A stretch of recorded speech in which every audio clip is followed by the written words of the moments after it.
আরে ব্যাপার জুয়েল নাকি রে? জুয়েল কেন শুয়ে পড়ছো কেন এটি? কি ব্যাপার? গত বছর আমি আলুতে লস খাচ্ছি, বুঝছো? এই আলু লস খাওয়ার কারণে কিস্তির মাস্টাররা ঋণের দায় আমার বাড়ি প্রতিদিন অত্যাচার করে।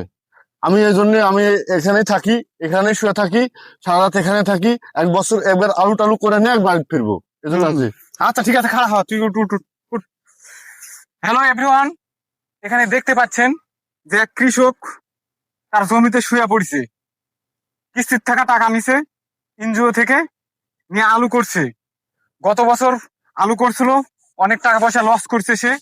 করার পরে আবার সে কিস্তির থেকে টাকা নিয়ে আবার আলু করছে সে। আলু করার পরে এখন কিস্তির মাস্টাররা তো অত্যাচার করছে বাড়িতে এসে, সেই বিধায় সে আলুর ভিড়েতেই শুয়ে থাকিচ্ছে। আমি অনুরোধ করব এই ভিডিওটা লাইক এবং শেয়ার দেওয়ার জন্য, এবং সরকারের কাছে যেন পৌঁছে যায়।